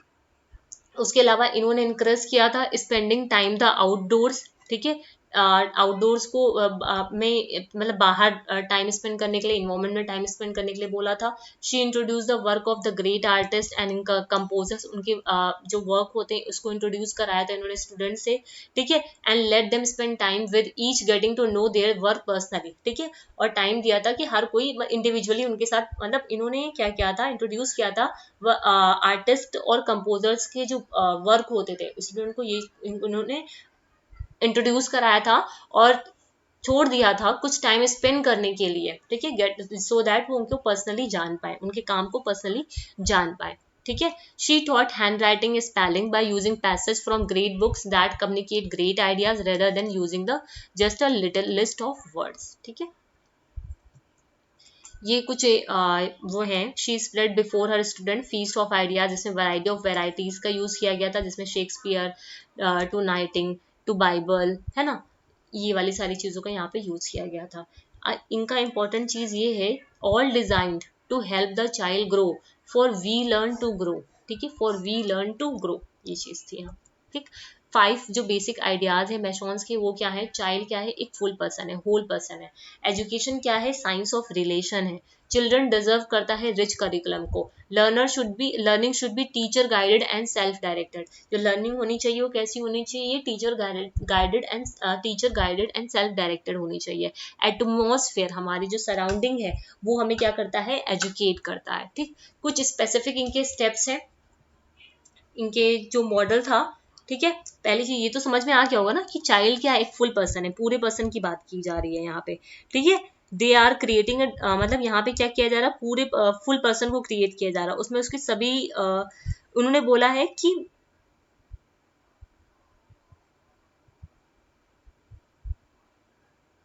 ये जो चिल्ड्रन है वो क्या है, एक फुल पर्सन है। They are made in image of God. ये कैसे हैं, इनको रिस्पेक्ट करना चाहिए, ठीक है, इनको पाप से दूर रखना चाहिए, इनको गाइडेंस देनी चाहिए, इन्हें गाइडेंस की जरूरत है, ये चीज बोली गई। Education is the science of relation, ठीक है। चाइल्ड को क्या चाहिए, चाइल्ड की लर्निंग कैसी होनी चाहिए, उनकी जो रियल लाइफ जो रियल वर्ल्ड है उसके साथ उनको लर्निंग को कनेक्ट करना चाहिए। चाइल्ड डिजर्व करता है एक रिच करिकुलम को, ठीक है, ऐसा करिकुलम जहाँ पे गुड मटेरियल्स हो, ठीक है, और जो पुअर वंस हो उसको यहाँ से एलिमिनेट कर दिया जाए। एटमॉस्फेयर हमारा एजुकेट कराता है, ठीक है, एटमॉस्फेयर जो होता है वो क्या करता है, हमें एजुकेट कराता है, ठीक है। फिर था learning should be teacher guided and self directed. जो भी लर्निंग हो वो कैसी होनी चाहिए, टीचर गाइडेड होनी चाहिए, मतलब आपका कह सकते हो टीचर का गाइडेंस होना चाहिए, और वो सेल्फ डायरेक्टेड भी होनी चाहिए, जिसमें बच्चा खुद से भी कुछ क्रिएट कर पाए, ठीक है, खुद से भी वो क्रिएट कर पाए अपने मतलब अपने जो भी करिकुलम है वहां पे खुद से भी कुछ क्रिएट कर पाए, ठीक है। फिर आता है स्पेसिफिक इनके जो मॉडल्स थे, जिसमें नरेशन आता है, नेचर स्टडी आता है, पिक्चर स्टडी आता है, लिविंग बुक आता है, और शेड्यूल फॉर फ्री टाइम्स, ठीक है। नरेशन कहने का मतलब क्या है, यहाँ पे जो स्टोरीज के फॉर्मेट में नरेट किया जाता था वो चीजें यहाँ पे, ठीक है। उसके बाद आता है पिक्चर स्टडी, मतलब जो पिक्चर्स और फोटोग्राफ्स के फॉर्म में जो चीजें होती थी, ठीक है। नेचर स्टडी कहने का मतलब क्या है, जो आपका जो इन्वायरमेंट है, ठीक है। लिविंग बुक्स क्या हो गई आपकी, अभी हम लोगों ने यहाँ पे लिविंग बुक्स को पूरा यहाँ पे देख लिया, ठीक है, इतनी सारी चीजें लिखने की जरूरत नहीं है, ठीक है। लिविंग बुक्स वो है एक तरीके से यहाँ पे जो ऑथर्स होते थे वो नरेट करते थे अपनी स्टोरी को, जिसकी वजह से वो। फिर आता था schedule free time. Schedule free time कहने का मतलब क्या है, चिल्ड्रन जो हैं उनको कुछ फ्री टाइम भी मिलना चाहिए, ठीक है, जहां पे वो अपने इंटरेस्ट को परस्यू कर पाए, ठीक है, रीड कर पाए, ठीक है, अपने जो इंटरेस्ट है उसके अकॉर्डिंग बुक्स को रीड करें, रिफ्लेक्ट कर पाए और सिंपली खेल पाए, ये था इनका मतलब फ्री टाइम से, ठीक है। फिर बेनिफिट्स क्या है मैशन मॉडल के, keep student engage with their learning by keeping lesson short and manageable. बच्चों को एंगेज रखना, ठीक है, लर्निंग में। अब ये कैसे हो पाएगा, जब उनको शॉर्ट लेसन देंगे, मतलब उनको बच्चों को क्या करना, हमें इंगेज रखना लर्निंग में, उसके लिए हमें क्या करना है, छोटे छोटे से लेसन प्लान करने हैं। इंस्टॉल करना love for literature through the use of living books. Living books का यूज करके लिटरेचर में लव को इंस्टिल करना, मतलब लिटरेचर को बढ़ावा देने की यहाँ पे बात की जा रही है, ठीक है, by using the living books. Teaching a child to express himself, ठीक है, बच्चों को पढ़ाना कि teaching to a child to express him, teach करना बच्चों को सो दैट वो अपने आप को एक्सप्रेस कर पाए, अपने थॉट को एक्सप्रेस कर पाए, ठीक है, नरेट कर पाए चीजों को, रीइंफोर्स करना उनकी स्पेलिंग्स को, ग्रामर कंसेप्ट को, ठीक है, एक्सपोज करना स्टूडेंट्स को to fine arts, particularly art and music, art and music को उनके सामने एक्सपोज करना, ठीक है, सामने लाना, इन्फ्यूज करना स्टूडेंट को लाइफ को with N appropriate of nature and natural words के साथ उसको क्या करना, इन्फ्यूज करना, एक साथ करना, ठीक। अब ये गैगनेस के आपके मॉडल है इंस्ट्रक्शनल डिजाइन के, ठीक। ये नेक्स्ट है आपका गैगनेस का जो 9 इवेंट था वो यहाँ पे, ये यहाँ से स्टार्ट है। गैगनेस की जो मॉडल है इंस्ट्रक्शनल डिजाइन का वो बेस किस पे है, एक मिनट, ये भी पूछा गया आपसे, इंफॉर्मेशन प्रोसेसिंग मॉडल, ठीक है, इंफॉर्मेशन प्रोसेसिंग मॉडल कल हम लोगों ने पढ़ा था, ठीक है, mental event that occurs when adult are present with the various stimulus and focus on the learning outcome and how to arrange the specific जो इंस्ट्रक्शनल इवेंट है to achieve the two outcome. Gagne का एक जो model है वो एक instruction, जो गैगने का मॉडल है इंस्ट्रक्शनल डिजाइन का वो बेस किस पे, इंफॉर्मेशन प्रोसेसिंग मॉडल पे, यहाँ पे मेंटल इवेंट्स होते हैं, ठीक है। अब गैगने ने देखो 9 स्टेप मॉडल्स को दिया था, ठीक है, 9 स्टेप मॉडल्स को दिया था जिसमें उन्होंने effective and systematic learning programs को पूरा स्ट्रक्चर करके बताया था, पूरे एक तरीके से पूरा टीचिंग का होलिस्टिक व्यू देखा था। उसके अलावा इन्होंने कंडीशन ऑफ लर्निंग्स की बात की थी जिसमें दो तरीके की कंडीशन है, internal condition and external condition, ठीक है। External condition internal condition deal with the learners know prior to the instruction, मतलब इंस्ट्रक्शन देने से पहले लर्नर्स को कितना पता है, ठीक है, प्रायर टू द इंस्ट्रक्शन, वो है इंटरनल कंडीशंस। एक्सटर्नल कंडीशन जब हम उसके सामने स्टिमुलस को प्रेजेंट कर रहे हैं तब वो कितना ज्यादा उसको समझ पा रहा है, मतलब एक स्टिमुलस प्रेजेंट करने से पहले वो कैसा है, इंटरनल कंडीशन, ठीक है, उसको पहले से कितना ज्ञान है। एक स्टिमुलस को प्रेजेंट करने के बाद वो क्या है, आपका एक्सटर्नल कंडीशन है, ठीक है।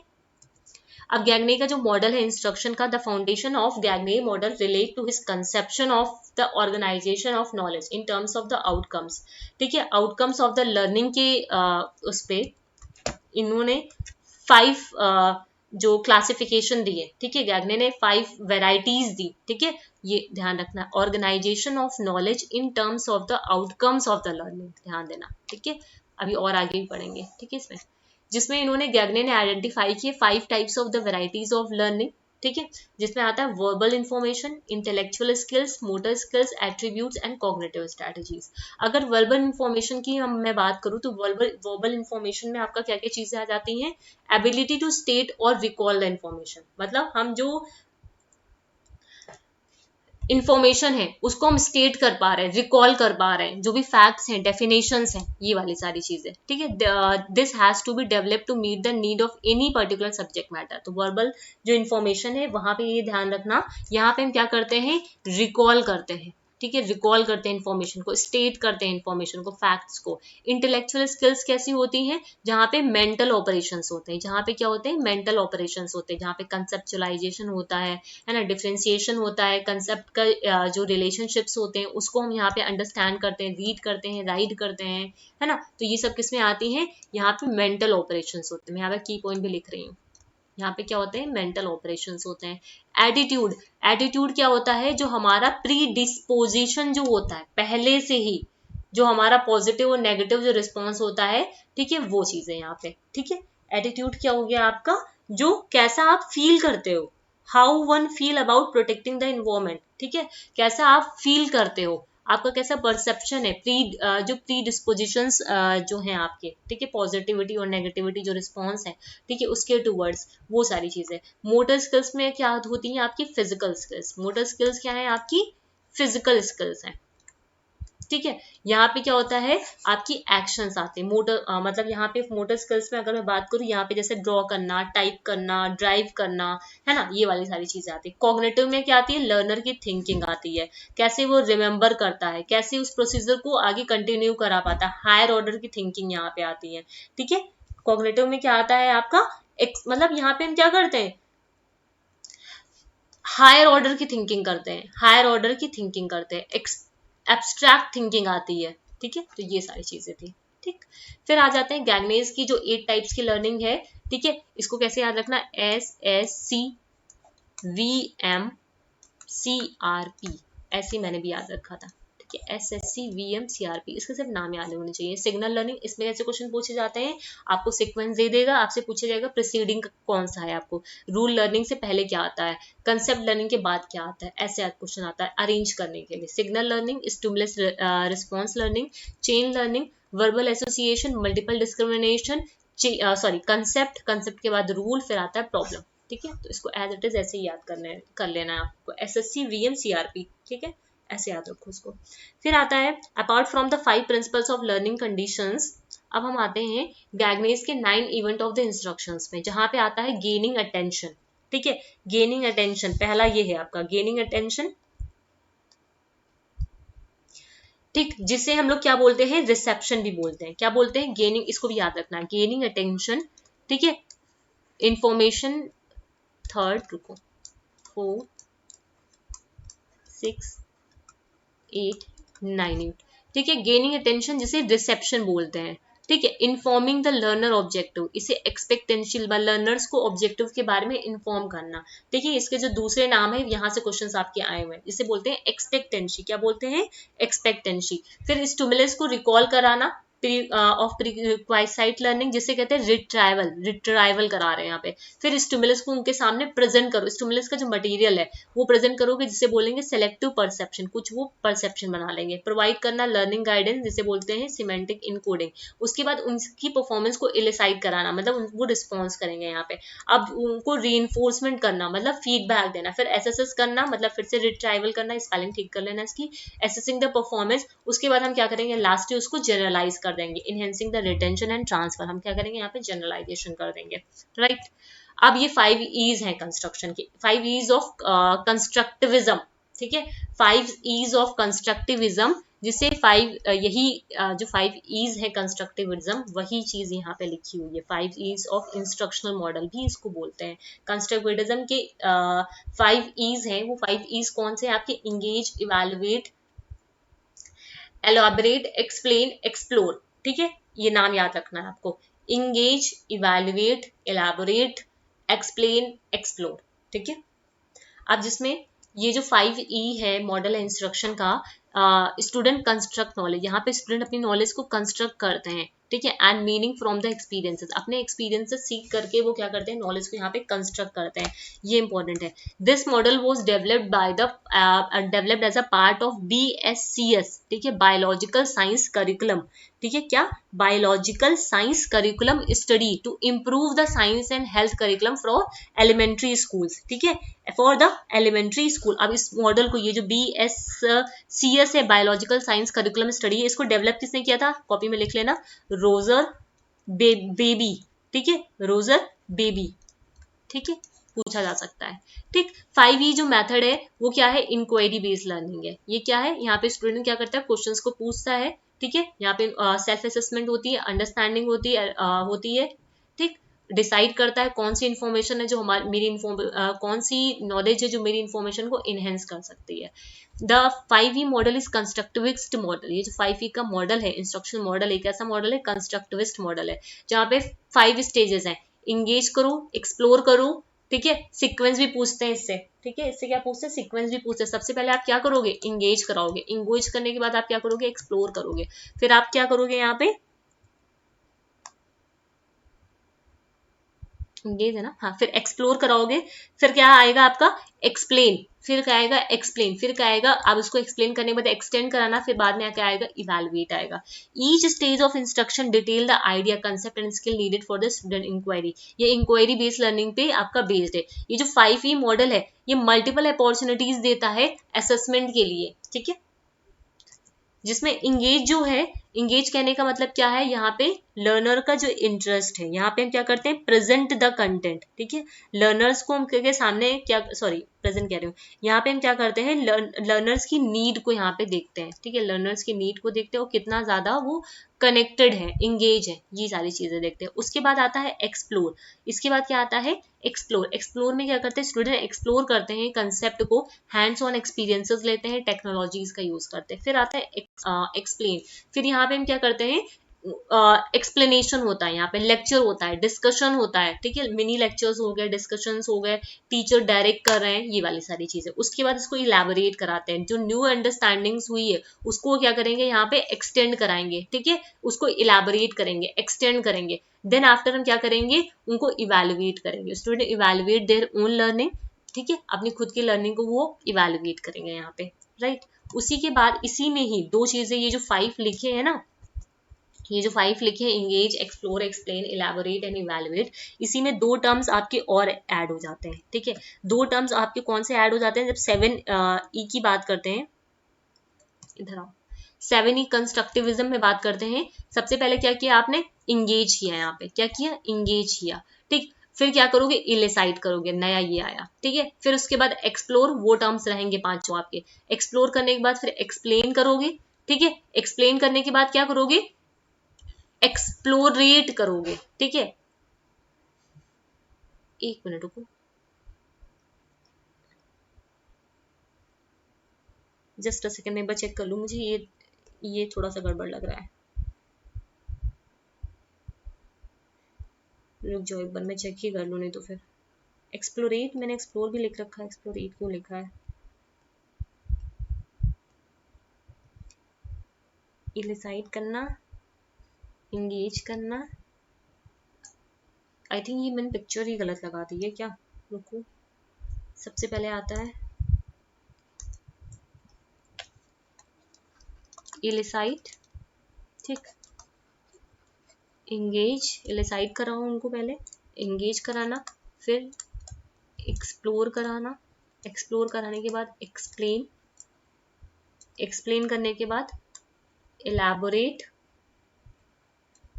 फिर इवेलुएट। हाँ वही मुझे ध्यान था कि लास्ट में जो एंड होता है, एंड में हम लोग क्या करते हैं, 2 और ई को यहाँ पे एक्सटेंड, यहाँ पे क्या आता है, एक्सटेंड, तो एक ये आपका नया जुड़ जाता है यहाँ पे, एक यहाँ पे, मतलब पहले और आखिरी में नया 2 जोड़ दो यहाँ पे, ठीक है। तो ये क्या हो जाता है आपका 7 E's ऑफ कंस्ट्रक्टिविज्म, जिसमें आपका इलिसाइट एंड एक्सटेंडेड, एक्सटेंड, 2 ये और जुड़ जाते हैं, ठीक है, 7 E's ऑफ कंस्ट्रक्टिविज्म में, क्लियर है। अब जैसे यहाँ पे आ जाओ, जब इंगेज की बात करते हैं, है ना, इंगेज की बात करते हैं, यहाँ पे एक चीज समझ लो, जब हम यहाँ पे बात करते हैं किसकी, इंगेज की, तो इंगेज में हम क्या देखते हैं, जो लर्नर का इंगेजमेंट कितना है, ठीक है, लर्नर्स की जो इंगेजमेंट है वो चीज यहाँ पे देखते हैं, स्टूडेंट्स कितने ज्यादा इंगेज हैं, जो भी चैलेंजिंग सिचुएशंस हैं उसके साथ। इंगेज के बाद क्या आता है आपका, एक्सप्लोर आता है। एक्सप्लोर में हम क्या देते हैं, स्टूडेंट कैसे इन्वेस्टिगेट कर रहे हैं उस फिनोमेना को, ठीक है। फिर आता है एक्सप्लेन, अब उस जो भी फिनोमेना के साथ उन्होंने एक्सप्लोर किया है उसको वो कैसे वो उसको एक्सप्लेन कर पा रहे हैं। एक्सप्लेन करने के बाद इलेबोरेट, अब उन्हें क्या करना है, अपनी नॉलेज को नई सिचुएशन में क्या करना है, एग्जीक्यूट कराना है, ठीक है, ये क्या होता है, इलेबोरेट करना। फिर आता है इवैल्यूएशन, सॉरी, इलेबोरेट के बाद आता है इवैल्यूएशन। इवैल्यूएशन में क्या करेगा, स्टूडेंट अपनी नॉलेज का यहाँ पे रिफ्लेक्शन देखेगा, अपनी नॉलेज के यहाँ पे रिफ्लेक्शन देखेगा, ठीक है, याद रहेगा, नाम यहाँ पे याद रखना, ठीक। अब आते हैं जो 9 एलिमेंट है आपके कंस्ट्रक्टिविस्ट के, 9 एलिमेंट है जो कंस्ट्रक्टिविस्ट इंस्ट्रक्शनल डिजाइन के। देखो कंस्ट्रक्टिविज्म क्या है, based on the idea that people actively construct और मेक देयर ओन नॉलेज, जो लोग हैं, जो लर्नर्स हैं, अपने नॉलेज को खुद से कंस्ट्रक्ट कर सकते हैं, ठीक है, एक्टिवली कंस्ट्रक्ट कर पाते हैं, ठीक है, and that reality is determined by your experiences as a learner, मतलब कंस्ट्रक्टिविज्म में अपने एक्सपीरियंसेस के थ्रू वो नॉलेज को, खुद की नॉलेज को यहाँ पे कंस्ट्रक्ट करते हैं। बेसिकली यहाँ पे वो अपनी प्रायर नॉलेज का यूज करते हैं एज अ फाउंडेशन, ठीक है, जिससे वो नई चीज को बिल्ड कर पाते हैं, ठीक। अब सबसे पहले आता है इसमें ये जो मॉडल है वो कंस्ट्रक्टिविज्म का, ठीक है, जिसमें कुहांग एडवांस मॉडल है, ठीक है, जो बेस किस पे, कंस्ट्रक्टिविज्म लर्निंग थ्योरी इन ई लर्निंग इन्वायरमेंट पे, ठीक। ये मॉडल क्या करता है, कैटेगराइज करता है जो कंस्ट्रक्टिविज्म के एलिमेंट्स हैं उसको 3 पार्ट में, designing of learning activities, learner का असेसमेंट एंड इंस्ट्रक्टर का रोल। जब लर्निंग एक्टिविटीज की बात करते हैं जहाँ पे कोलैबोरेशन होता है, कोऑपरेशन होता है, मल्टीपल पर्सपेक्टिव होते हैं, रियल वर्ल्ड के एग्जांपल्स होते हैं, स्कैफ फोल्डिंग होती है, रिफ्लेक्शंस होते हैं, मल्टीपल रिप्रेजेंटेशंस होते हैं, आइडियाज का सोशल नेगोशिएशंस होते हैं, ये सब कहाँ आती हैं, लर्निंग एक्टिविटीज के अंदर आती हैं। फिर असेसमेंट में आपका तीन तरीके के असेसमेंट है, एक इंस्ट्रक्टर असेसमेंट है, एक कोलैबोरेटिव असेसमेंट है, एक सेल्फ असेसमेंट है। इंस्ट्रक्टर का रोल क्या होता है? कोचिंग देना, गाइड करना, मेंटर करना, एक्नॉलेज करना, फीडबैक देना, एसेस करना स्टूडेंट की लर्निंग को, उसकी परफॉर्मेंस को, ठीक है। कंस्ट्रक्टिविज्म की जो constructivism and e learning designs, ठीक है, constructivism and e learning designs, जो कंस्ट्रक्टिविज्म है और जो ई लर्निंग डिजाइंस है, ठीक है, मतलब ये जो मॉडल है उसको दो पार्ट में, ये जो कंस्ट्रक्टिविज्म वाला जो मॉडल है, ठीक है, इसको दो कैटेगरीज में डिवाइड किया गया, जिसमें एक आता है जो, सॉरी, हाँ ठीक है, ये एक मिनट को जरा सा इधर ही है, यही जो कंस्ट्रक्टिविज्म है और ई लर्निंग डिजाइन है, जिसमें दो पार्ट में है, ठीक है। एक है एलिमेंट्स ऑफ डिजाइन, जिसमें दो तरीके के डिजाइन है, ठीक है। एक है आपका एलिमेंट ऑफ डिजाइन, जिसमें दो तरीके के डिजाइन है। एक है आपका असेसमेंट ऑफ एलिमेंट्स, एलिमेंट का असेसमेंट करना, जिसमें क्या आता है आपका self assessment, team assessment and facilitator assessment, ठीक है, self assessment, team assessment and facilitator assessment, ठीक है। अब आ जाओ यहाँ पे, जो फंडामेंटल जो डिजाइन है एलिमेंट का, पहला क्या है फंडामेंटल डिजाइन ऑफ एलिमेंट, दूसरा क्या है कोलैबोरेटिव डिजाइन एलिमेंट। फंडामेंटल में क्या आता है आपका एक्सप्लोरेशन आता है, हायर ऑर्डर थिंकिंग स्किल्स आती है, लर्नर्स का ड्राइवन जो गोल्स होता है, ऑब्जेक्टिव्स होता है, लर्नर की खुद की prior knowledge, self mediating and control of learning, self reflection, real world के जो एक्सपीरियंसेस होते हैं, स्कैफ फोल्डिंग का भी यहाँ पे यूज किया जाता है लर्नर्स को टेम्परेरी हेल्प देने के लिए, ठीक है। कंसेप्चुअल जो इंटर रिलेटेडनेस होती है और इंटर डिसिप्लिनरी जो लर्निंग्स होती है, ये सब किसमें आती हैं? फंडामेंटल डिजाइन के अंदर आती हैं, ठीक। उसके बाद कोलैबोरेशन में लर्नर्स का जो कोलैबोरेशन होता है, कोऑपरेशन होता है, मल्टीपल जो पर्सपेक्टिव होता है, लर्नर्स का जो मल्टीपल रिप्रेजेंटेशन होता है कंटेंट को लेकर, आइडियाज को लेकर के। उसके अलावा सोशल नेगोशिएशन, सोशल नेगोशिएशन कहने का मतलब क्या है? जो सामाजिक बातचीत होती है उनकी, वो सारी चीजें, ठीक। इसके बाद फिर ई लर्निंग, ई लर्निंग क्या है? एक इंटरैक्टिव लर्निंग सिस्टम है जो प्रोवाइड करता है लर्नर को with the use of communication and information. यहाँ पे हम क्या करते हैं? कम्युनिकेशन एंड इंफॉर्मेशन टेक्नोलॉजी पे डिपेंड करता है, इसका हम यूज करते हैं। मतलब ई लर्निंग जो होती है ना, वहां पे हम क्या करते हैं? कम्युनिकेशन इंफॉर्मेशन टेक्नोलॉजीज का यूज करते हैं। ये कम्युनिकेशन इंफॉर्मेशन टेक्नोलॉजीज का लर्नर्स यहाँ पे यूज करते हैं and depends on the integrated digital electronic environment that display course across the electronic network, provide guidance and organize the test as well as the managing and evaluating the resources and process. So e-learning simple से समझो ये क्या है? एक interactive learning systems है जहाँ पे communication technologies का यहाँ पे यूज किया जाता है। ई जो लर्निंग होती है कंप्लीटली रिलाई किस पे करती है? कंप्यूटर नेटवर्क पे रिलाई करती है।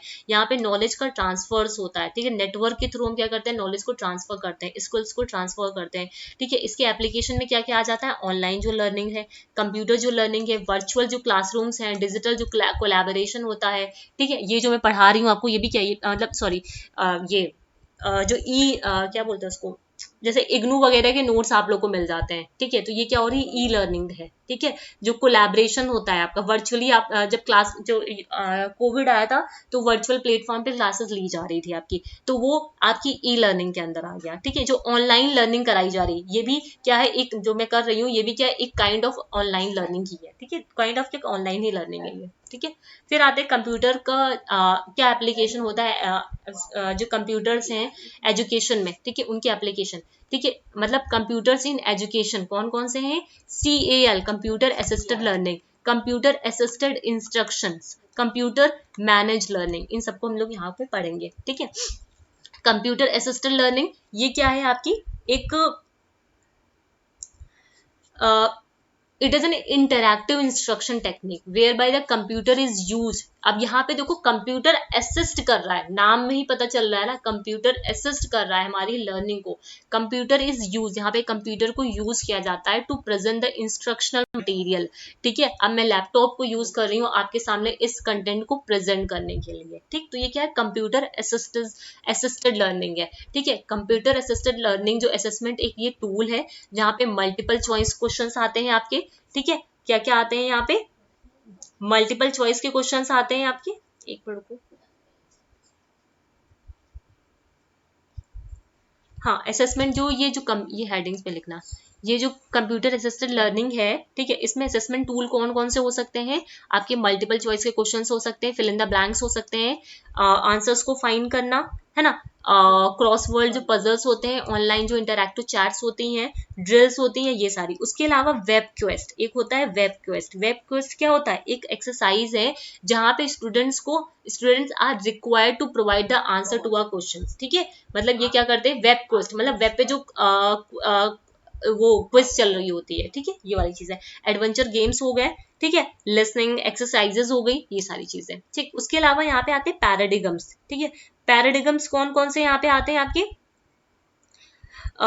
जब इसमें बात करते हैं, ये जो पैराडिगम्स हैं, ठीक है, ये जो पैराडिगम्स के नाम लिखे हैं, ये किसने दिए थे? आपके स्टीफन, ये नाम लिख लो, स्टीफन कैमिश। किसने दिए थे? स्टीफन कैमिश ने दिए थे। 1977 में एडवोकेट किए थे इन्होंने फोर पैराडिगम्स को इन्होंने क्या किया था? प्रतिमान, ठीक है, उसको यहाँ पे एडवोकेट किया था, जिसमें आता है इंस्ट्रक्शनल पैराडिगम। इंस्ट्रक्शनल पैराडिगम में क्या आता है? ट्यूटोरियल्स, ड्रिल एंड प्रैक्टिस, ये चीजें आती हैं, ठीक। फिर आता है रेवलेटरी पैराडिगम। दूसरा क्या है आपका? रेलिवेटरी पैराडिगम, जहां पे डिस्कवरी एक्सपीरियंसेस बेस्ड एक्टिविटीज आती है। फिर आता है कंजेक्चरल पैराडिगम, जहां पे active knowledge, manipulation and hypothesis testing आती है। फिर आता है इमांसिपेटर पैराडिगम, जहां पे ऑथेंटिक नॉलेज आती है, ठीक है। आपको सिर्फ यही याद रखना है, ये जो की पॉइंट मैंने यहाँ पे लिखे हुए हैं, ठीक। इनका एडवांटेज क्या है? इंप्रूव करता है मोटिवेशन को, रीच करता है लार्ज ऑडियंस के पास, प्रमोट करता है इंटरैक्टिव लर्निंग को, प्रमोट करता है इमीडिएट फीडबैक को, और रिड्यूस करता है वर्किंग जो लोड है, ठीक है, टीचिंग्स का। फिर आते हैं सीबीटी पे, कंप्यूटर बेस्ड ट्रेनिंग। अब ये क्या है? सीबीटी कंप्यूटर बेस्ड ट्रेनिंग है। It is an approach to solve performance problem, ठीक है, कम परफॉर्मेंस प्रॉब्लम। जो सीबीटी वो जो आप लोग मॉक टेस्ट वगैरह देते हैं ना, वही चीज यहाँ पे समझो। Learning through training which is essentially individualise, ये कैसा होता है? इंडिविजुअलाइज होता है।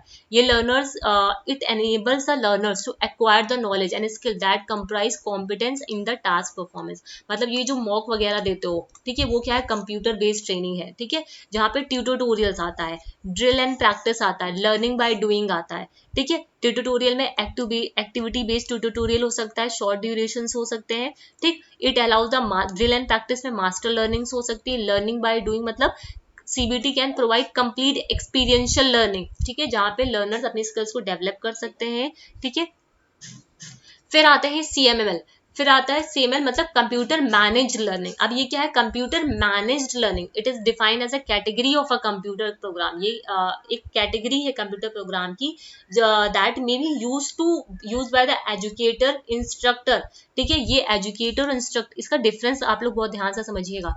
जिसका जो यूज है, इंस्ट्रक्टर्स जो हैं, जो एजुकेटर है, यूज करते हैं मटेरियल्स को ऑर्गेनाइज कराने में, मैनेज कराने में, ठीक है। जो भी इंस्ट्रक्शंस हैं उसको इफेक्टिवली कैसे हमें ऑर्गेनाइज करना, कैसे हमें मैनेज करना है, ये सारी चीजें कहाँ पे आती हैं? आपकी कंप्यूटर सीएमएल के अंदर आती है। अकॉर्डिंग टू द हॉफमिस्टर, ये सिस्टमैटिक कंट्रोल होता है इंस्ट्रक्शन का। यहाँ पे हम सिस्टमेटिकली इंस्ट्रक्शंस को कंट्रोल करते हैं बाय द कंप्यूटर, ठीक है। जहाँ पे टेस्टिंग, डायग्नोसिस, लर्नर का प्रिस्क्रिप्शंस, ठीक है, रिकॉर्ड कीपिंग, ये सारी चीजें आ जाती हैं। CML is an electronic learning management. CML क्या है? इलेक्ट्रॉनिक लर्निंग मैनेजमेंट सिस्टम है, जो allows the data from the test to be analyse, provide information which can be basis of the educational decision. तो इसमें सिर्फ इतना याद रखो सीएमएल के अंदर कि ये क्या है? Computer manage learning. यहाँ पे एजुकेटर और इंस्ट्रक्टर इसका यूज करते हैं, जितने भी कंटेंट है, जिनका जो पूरा जो भी डेटा है उसको ऑर्गेनाइज करना, उसको मैनेज करने का काम यहाँ पे होता है, ठीक है। अब एडवांटेज क्या है टीचर्स के लिए? ये सीएमएल जो है, इस सिस्टम ट्रीट करता है every student as an individual and help करता है टीचर को फॉलो देयर मेथड। सीएमएल हर स्टूडेंट को एज ए इंडिविजुअल टीचर्स करता है, और टीचर्स को ये हेल्प करता है कि वो अपने मेथड्स को यहाँ पे फॉलो कर पाए। It allows student to be extended और रेमेडिएटेड, मतलब यहाँ पे स्टूडेंट को रेमेडियल टीचिंग भी मिलती है। It makes computer software accessible and relevant. It gives back huge amount of time, ठीक है। It provide previously unknown data on which to constantly refine and improve the teaching method। मतलब जो unknown, जो पहले से जो डेटाज हैं, उसको हम कॉन्स्टेंटली क्या कर सकते हैं? रिफाइन कर सकते हैं, ठीक है, ठीक कर सकते हैं, इम्प्रूव कर सकते हैं अपने टीचिंग मेथड्स को। प्रिंसिपल ऑफ मैनेजमेंट्स के लिए क्या है? एक्यूरेट मेजरमेंट होता है, ठीक है, कैसे हमें एनालाइज करना है, जो कैसे हमें डिसीजन मेकिंग करना है, ठीक है। प्रोवाइड करता है अकाउंटेबिलिटी एंड कंट्रोल, फैसिलिटेट करता है क्वालिटी ऑफ कंट्रोल जो होता है टीचिंग प्रोसेस में। ठीक, computer assisted instruction, computer assistant instruction क्या है? It refers to the interactive instructional strategies. ये क्या है? इंटरैक्टिव इंस्ट्रक्शनल स्ट्रेटजीज है जहां पे कंप्यूटर्स कन्वे करते हैं, टीच करते हैं, that use computers to convey teach instructional materials to student as well as the monitors their learning. मतलब इंस्ट्रक्शनल मटेरियल को कन्वे करना, टीच करना और उनकी परफॉर्मेंस को, उनकी लर्निंग को मॉनिटर करना। और सेल्फ लर्निंग टेक्निक है। ये क्या है? एक सेल्फ लर्निंग टेक्निक है। यूजुअली ये ऑफलाइन भी होती है, ऑनलाइन भी होती है। यहाँ पे इन्वॉल्व करता है interaction of the student with the program instructional material. Computer assisted instruction interactive instructional technique है whereby computer is use to present the instructional material and monitor the learning takes place. यहाँ पे computer क्या करता है कि convey करता है जो भी इंस्ट्रक्शंस होते हैं और जो भी इंस्ट्रक्शन मटेरियल्स होते हैं और उनकी लर्निंग को मॉनिटर करता है यहाँ पे। ठीक, क्या पर्पस होता है? बैकग्राउंड ऑफ द नॉलेज देना, रेमेडिएशन देना, फाउंडेशन मास्टरी देना, रिव्यू और रीइंफोर्समेंट करना, ठीक है, और इम्प्रूव करना टीचिंग्स को। ठीक, एडवांटेज क्या है? 1 to 1 इंटरेक्शन हो जाता है यहाँ पे। ठीक है, 1 to 1 होता है यहाँ पे। ग्रेटर मोटिवेशन होता है और फ्रीडम होता है एक्सपेरिमेंट करने में डिफरेंट ऑप्शंस में। ठीक है, इंडिविजुअल का अटेंशन होता है, ज्यादा से ज्यादा हम यहाँ पे सीख पाते हैं। सेल्फ डायरेक्टिंग लर्निंग होती है, स्टूडेंट खुद से डिसाइड कर पाते हैं। मल्टीमीडियाज का यहाँ पे यूज किया जाता है। ठीक, अब क्या है कंसेप्ट ODLM का? ठीक है, ओपन एंड डिस्टेंस लर्निंग। ठीक है, ओपन एंड डिस्टेंस लर्निंग जो है वो दो कंबाइन करते हैं, दो फॉर्म ऑफ एजुकेशन का। ठीक है, चला है क्या? एक मिनट को,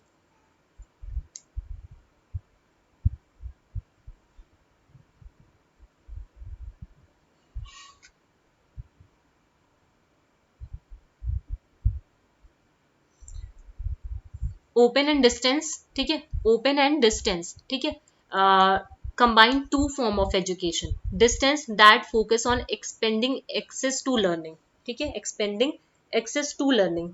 ठीक है, जहां पे ये इनको कैटेगराइज किया है, इनको दो रूप में ODLM को देखा जाता है। ओपन डिस्टेंस जो लर्निंग मैनेजमेंट है, ठीक है, वहां पे इसको दो तरीके से देखा जाता है, एक फिलोसफी के तौर पे, एक टेक्नोलॉजी के तौर पे। फिलोसफी के तौर पे इसका जो एम है वो क्या करना?